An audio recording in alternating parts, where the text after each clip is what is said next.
Bonjour, aujourd'hui on va étudier la conductibilité intrinsèque d'un semi-conducteur.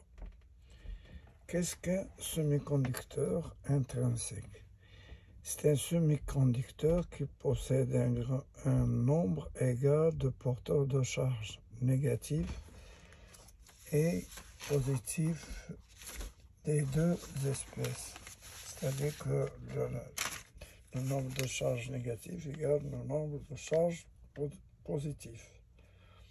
Donc c'est un semi-conducteur intrinsèque soumis à l'agitation thermique, comporte un nombre égal de porteurs de charges négatifs et des porteurs de charges positives. Chaque génération produisant à la fois un électron et un trou.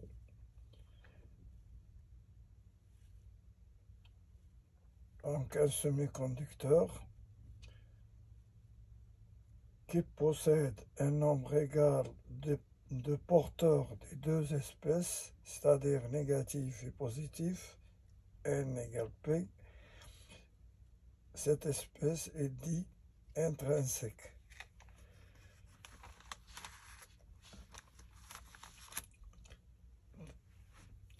Alors, qu'est-ce que la conductibilité? La conductibilité est une qualité, une propriété d'un matériau qui le rend conducteur de l'électricité. Par exemple, le cuivre est un bon conducteur d'électricité. Le caoutchouc est un isolant électrique, c'est-à-dire ne peut pas conduire de l'électricité. On va voir ça, c'est l'agitation thermique.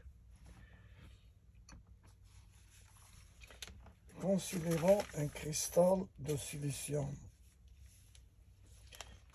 Un cristal de silicium. On va voir le cristal de silicium, on va faire des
Voilà un cristal de silicium.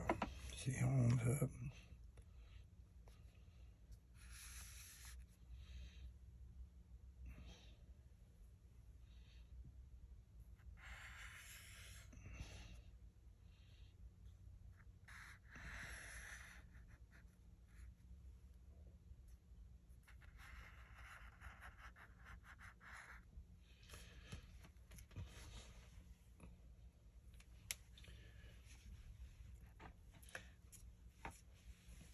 Considérant un cristal de silicium, il est formé d'un assemblage d'atomes. ce cristal de silicium.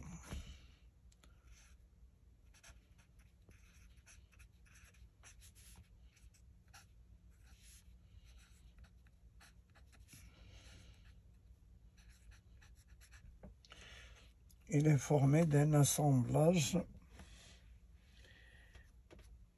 Il est formé d'un assemblage d'atomes quadrivalents. Là, on a représenté ça, c'est les électrons de valence ou électrons périphériques. Mais chaque atome, plus, ça, là, c'est les protons.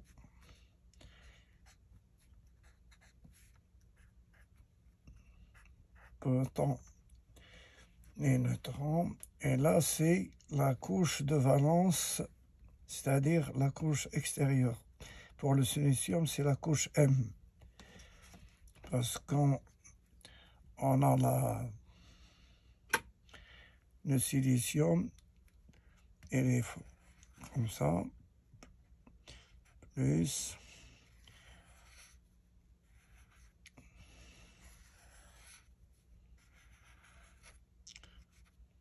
il y a la couche K, L et M. Et là, 1, 2, 3, 4 électrons périphériques ou 4 électrons de valence. Cet atome, il a 1, 2, 3, 1, 2, 3 et 4 électrons de valence. Alors, c'est qui l'atome quadrivalent, il y a 4 électrons de valence ou 4 électrons périphériques qui permettent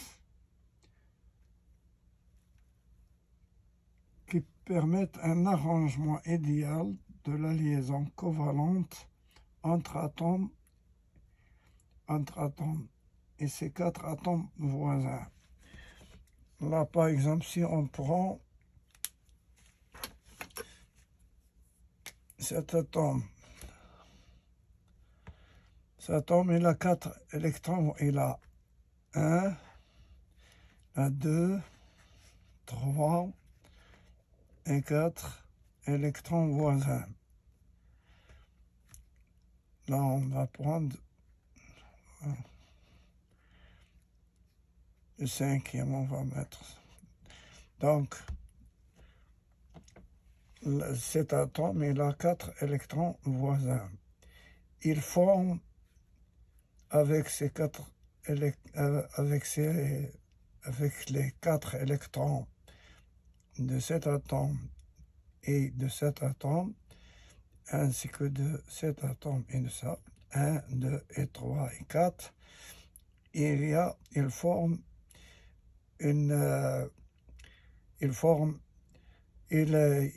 devient, par exemple, là, il devient isolant, parce qu'il a 8 électrons périphériques. Quand on a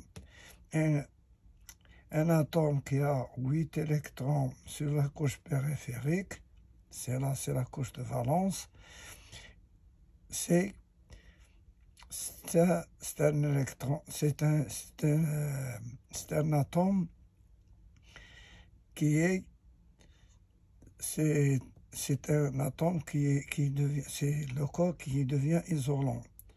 1, 2, 3, 1, 2, 3 et 4.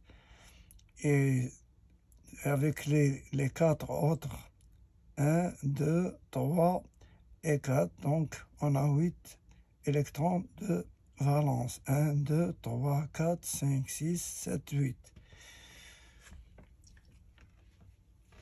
Donc, il a fait un arrangement idéal par liaison covalente entre un atome et ses 4 atomes voisins. Ce cristal est un corps simple. Donc, ce cristal est un corps simple. il est formé par ces atomes identiques. Donc, on sait que la matière est constituée de molécules et la molécule est constituée d'atomes. La molécule de silicium, là, la molécule de les molécules de silicium est constituée d'atomes identiques. Donc le cristal il est formé d'atomes identiques. Alors prenons par exemple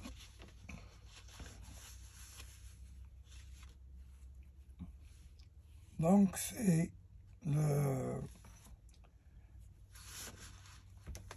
si la température du cristal de silicium est supérieure au zéro absolu.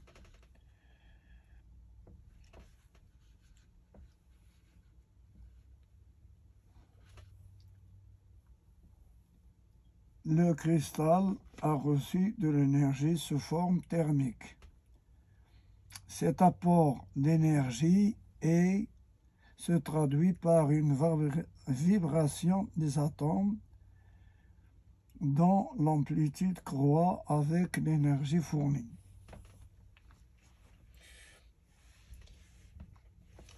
Si par exemple, si on augmente la température, c'est-à-dire si on là, ce principe là, il est représenté à 0 degré 0 degré Kelvin. 0 degré Kelvin égale, c'est un 0 degré Kelvin égale à moins 273 degrés centigrades. Alors,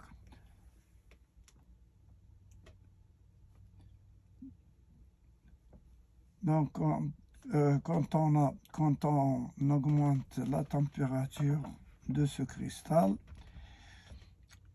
il a reçu de l'énergie sous forme thermique.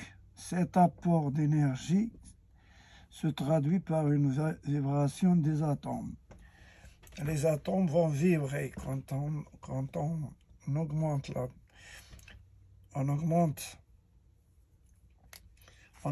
la température T plus. Quand on augmente la température,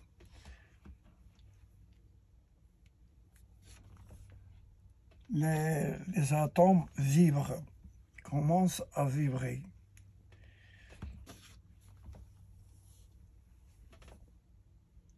Il y a une augmentation de l'amplitude et avec l'énergie fournie. Quand l'agitation thermique est faible, c'est-à-dire supérieur à 0, les électrons de la couche de valence ou les électrons couche de valence ou couche périphérique décrivent des orbites autour des noyaux des deux atomes dont ils dépendent. Les électrons vont tourner autour de ces atomes. Par exemple, C2 tourne. Ces deux atomes, leurs électrons, ils se tournent autour d'eux.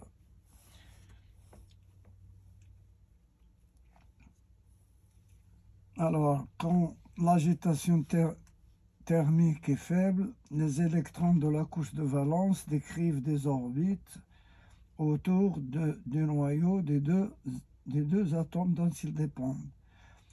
Donc, on appelle ça des électrons liés. Ce sont des électrons liés.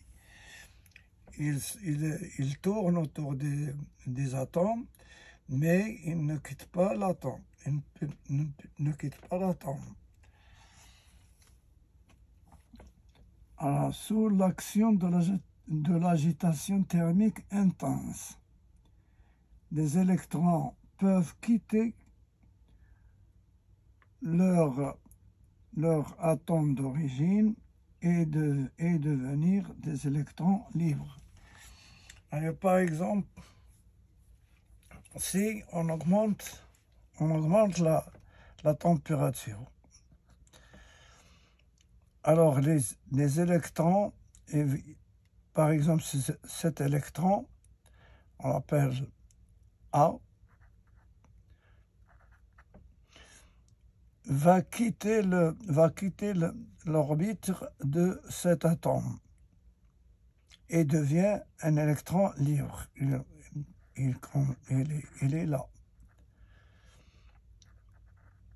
Cet électron, il devient là, il laisse un trou.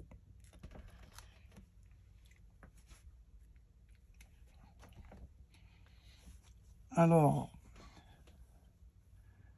donc ce sont des électrons liés.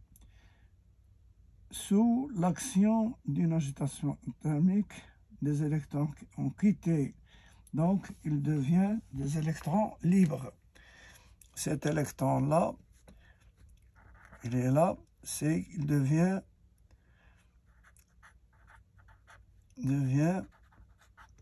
électron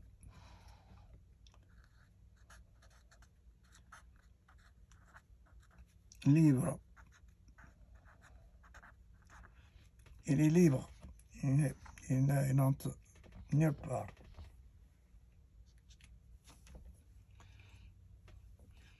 L'électron devenu libre. Il est devenu a brisé un lien covalent, c'est-à-dire il est sorti de sa trajectoire.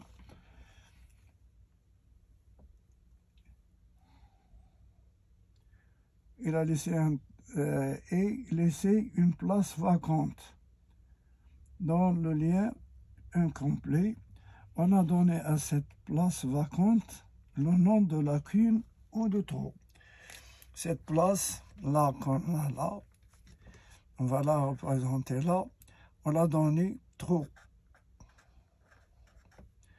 ou lacune.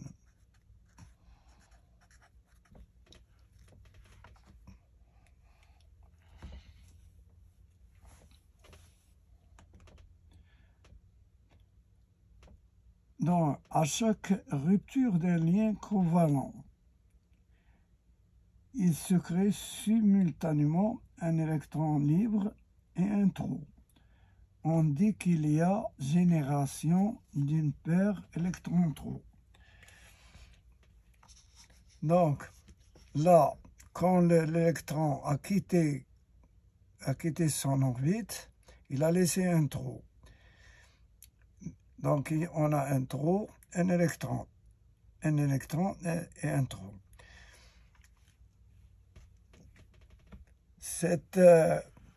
Là, on appelle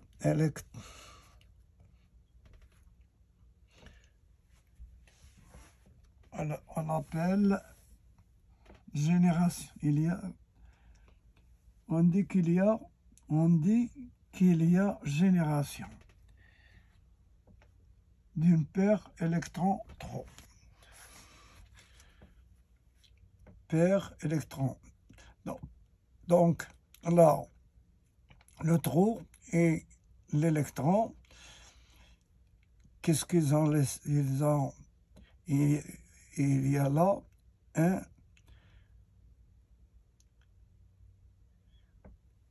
qu'il y a génération.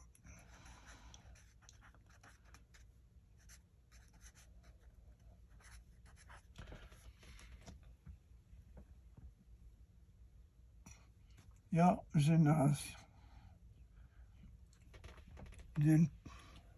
génération d'une paire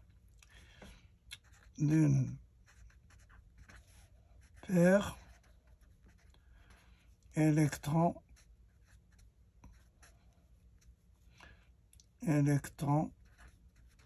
trou.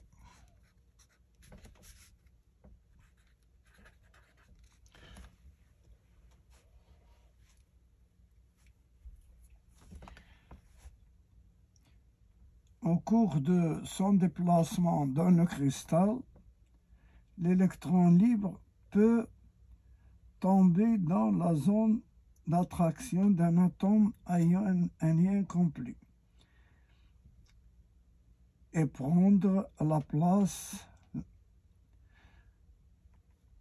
vacante, laissée vacante par un autre électron.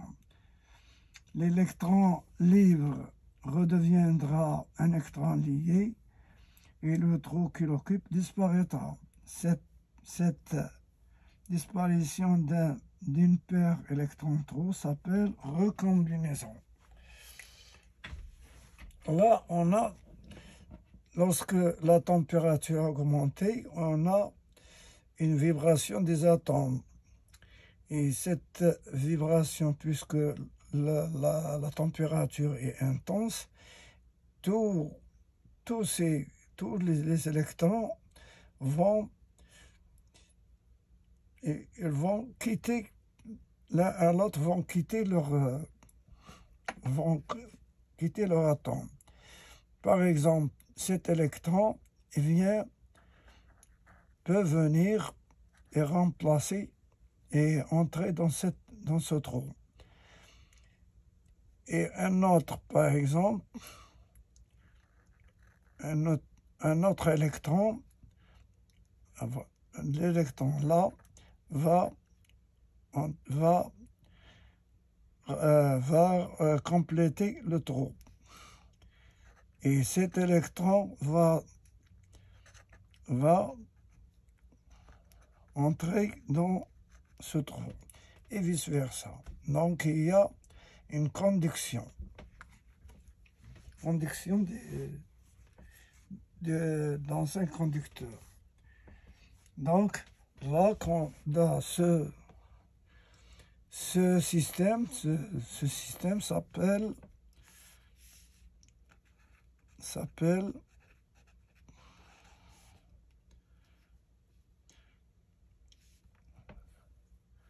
s'appelle recombinaison.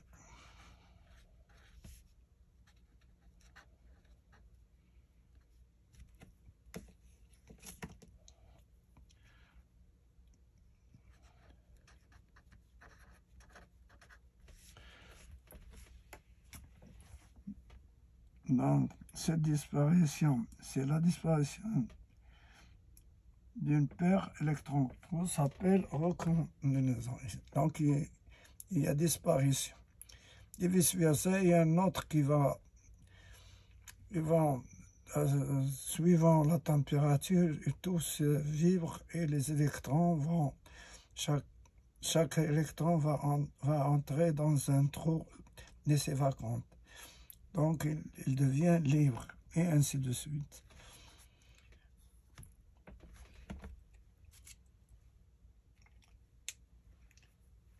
Si on va comparer, par exemple,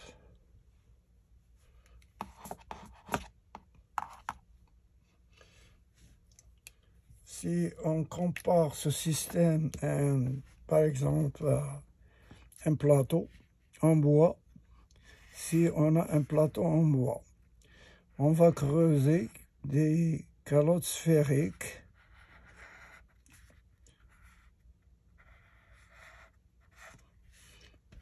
et on va faire entrer des billes.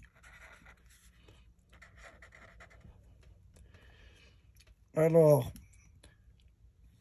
là, comme on a dit dans l'atome de silicium,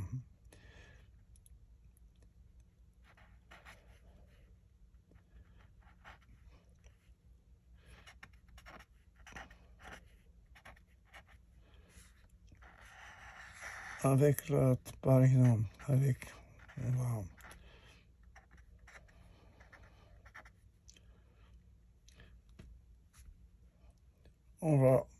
là, c'est si au repos, on a les atomes qui ont 8 électrons périphériques combinés par par liaison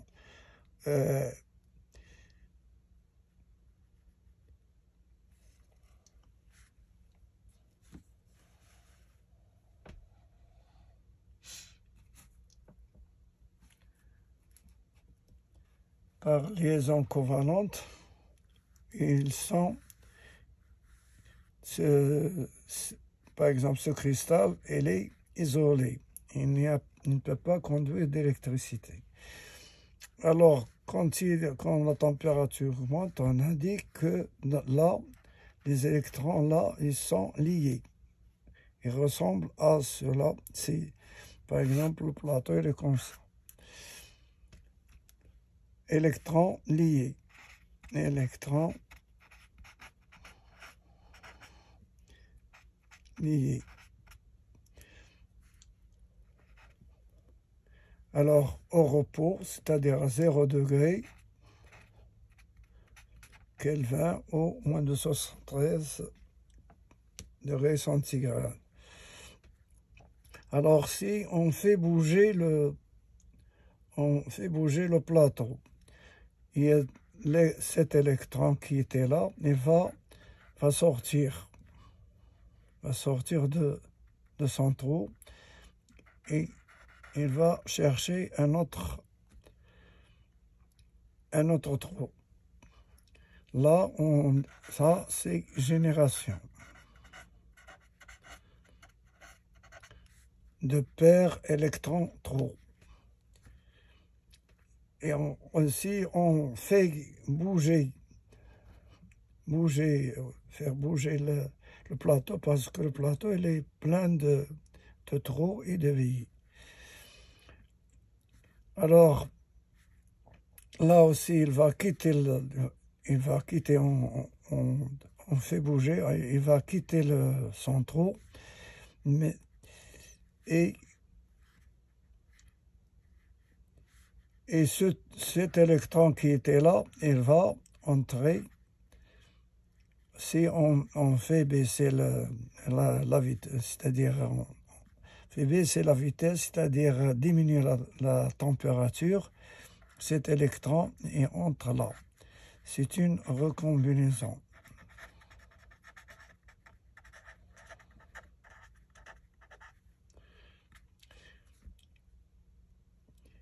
Et pendant la vibration des électrons, c'est-à-dire des atomes, il y a le courant qui va faire comme ça. Il y a l'amplitude qui croît.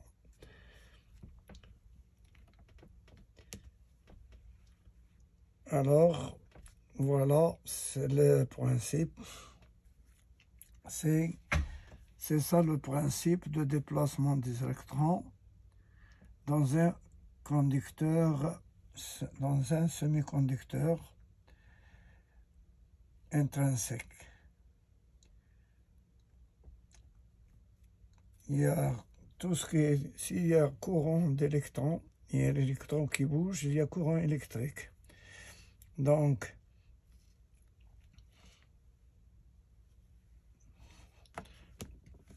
quand il y a un courant, donc un courant d'électrons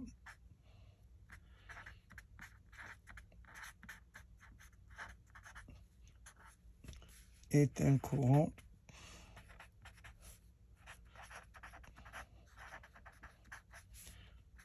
électrique. Merci de votre attention et au revoir.